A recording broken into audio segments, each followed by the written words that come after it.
The Tao of Self-Confidence, episode 568. Welcome to the Tao of Self-Confidence, where I share stories of amazing women who have discovered their inner journey to self-confidence.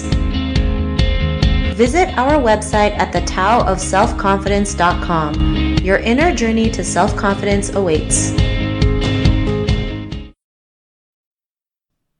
Well, hello, friend. Welcome to the Tao of Self-Confidence, where I share stories of amazing women who have discovered their inner journey to self-confidence. I'm your host today, Sheena Yap Chan, and today I have a phenomenal lady on the show today. She is the founder of ModaBox, and I'm really excited to have her on and share her story today on self-confidence. So without further ado, I'm going to introduce you to Monica Phromsavanh. Monica, how are you today? Maybe you can fill in a little bit more about yourself to our listeners. Sure. How are you? Thank you so much, Sheena, for having me. I'm very, very excited to share my journey and how I get to be self-confident. And it's my honor to be here. And yes, so my name is Monica Phromsavanh, and I'm the CEO founder of ModaBox, which is an online personalized shopping service for women. We curate fully coordinated outfits and deliver to our customer doorstep. They can try what they love and ship what they don't like. And it's just pretty much one of those subscription box model, which is not a subscription, but it's one of those box fashion models that's out there among few others. Awesome. Well, thanks for sharing that. And Monica, what's your cultural background?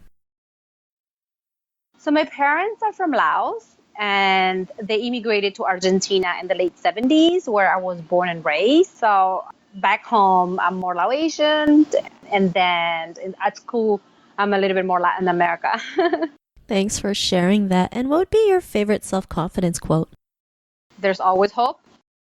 Thanks for sharing that. And, even though it's short and sweet, it is pretty important. You sometimes have to go into things with blind faith and hope for the best. So thanks for sharing that great quote. And Monica, what's your definition of self-confidence? I mean, we all have a different way of seeing self-confidence. For me, it's just finding the strength to believe in yourself, even when others don't, even when everything goes wrong, even when you have horrible day, month, year, and you start feeling self-doubt in many ways. And I think that just kind of find the inner voice and find that power and the ability to pick yourself up and just support yourself. I think that's one of my biggest help, I guess. Thanks for sharing that. And I love how you mentioned, learning to support yourself, because sometimes, like you mentioned, we have days when we're down, or we have bad days, or we have days where we feel like it's the end of the world. And sometimes we need that inner strength to pick ourselves back up and learn that we have what it takes to keep going and just, be persistent in our dreams or whatever it is we're going after for. So thanks for sharing that great definition. And Monica, what was your life like before your discovery of self-confidence? I was just a lost little girl. I think that I was just going with the flow with everything that was coming to my life. And I don't know, I suddenly find out in my late 20s that, wow, did I just build a multi-million-dollar business without any knowledge? How did that happen? And that just kind of trickled down to wow, I'm capable of much more. How much more I'm capable of? When do I say stop? When do I say no? So that's when I started to realize that I had more, I didn't have a limit, and I discovered that anything is possible pretty much. And I think that it took a while. I mean, for some people it takes way earlier on, for some others take later, but I think for me it happened when I was in my late 20s. I started my first business, and we just did so well, and I just had so amazing people around me, and that's kind of helped me to navigate the whole confidence. When you start recognizing how amazing you are, even though, I mean, I'm not saying you have to build a multi-million-dollar business to be amazing. You just have to be there and show up for yourself.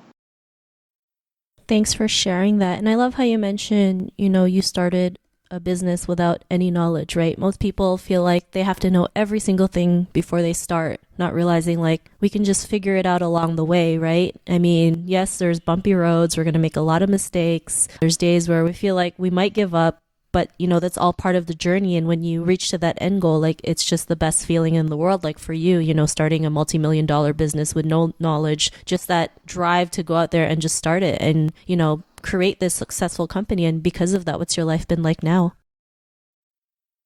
It's been very rewarding. I think that the journey is never going to end. I think that I just have to enjoy the journey. I think that it only gets harder and it only gets more challenging, and you just have to like love what you do, like do it with a purpose, learn about it, and then enjoy it. That's the best way you can go about, because if you don't enjoy the journey or you don't enjoy what you do, it gets a little bit more harder, right? It gets hard to pick yourself up. It gets hard to motivate yourself. It's hard to get confidence. And I think one of the biggest things is just kind of inner voice, inner choice, and inner power is what brings self-confidence. Because we, at the end of the day, we all have a power to choose. Is whether what we want to choose to do. And for me, I chose to say, you know what, this is not too big for me. It's okay. I can handle it, and it's okay. And I'll handle it as it comes. My problems today are way bigger than my problems that were a few years ago. So we all have problems every day. Just how big are the problems, and when and what stages in our life we solve those problems. Thanks for sharing that. And I love how you mentioned, you enjoy what you do, because most people, when they create a business and do something they love, they don't really see it as work. They just do what they love, right? Even the little things that are tedious and frustrating, we just push through it because we love it. So we love what we do and enjoy what we do. And, to the woman who's listening to your episode, she may be in her own journey to self-confidence. What would be that one tip you would give to her? I would say, like I mentioned earlier, we all have the power to choose what direction we want to go. And a lot of the time we use excuses not to choose those paths because we're afraid and we let fear be in our way. So I think aside from building your self-confidence with your everything that's around, whatever your circle and what's around you and the resources you have, I think that also surround yourself with incredible people who are going to lift you up, who are going to praise you, who are going to recognize your hard work. Because I know that, like, I speak to so many people that are negative and they will say like, well, my family say I'm not capable. My friends say I'm capable, and it's just like those things that is part of like everyday life that we have to listen. We have to listen to negative things already. And it makes it harder for us to like, where do we find the power to be confident? Like, where do we get that? And sometimes it's all in between yourself. It's hard. It's very hard. Among many other entrepreneurs, we have to say, and it's hard, but there's also amazing tools, incredible people around you who want to see you win. Thanks for sharing those great tips. And if our listeners wanted to get to know a little bit more about you and what you do, is there any links or social media profiles we can connect with? Yes. So our website is www.moda, the word like MODA-BOX. So moda means fashion in Latin America, means Spanish, my native language, and then box because the fashion is delivered in a box. Our Twitter handle, our Facebook, everything is at mymodabox.com or at mymodabox or at modabox on Instagram. And personally, I'm at Miss Modabox. Awesome. Well, thanks for sharing that. And to our listeners, if you want to connect with Monica, you can also head on over to the taoofselfconfidence.com and search for Monica's name. Her show notes will pop up along with everything else that we talked about. And I just really want to thank Monica today for taking the time to share her story and tips with us on self-confidence. So thank you so much, Monica. Thank you for having me. It was a pleasure. Thank you so much. Not a problem. It was really great having you on the show. And to our listeners, be on the lookout for another new episode of another amazing woman's journey to self-confidence. And we'll talk to you soon. Bye for now. Thank you for tuning in to another amazing episode of The Tao of Self-Confidence. Get your free audiobook by visiting our website at thetaoofselfconfidence.com. Your inner journey to self-confidence awaits.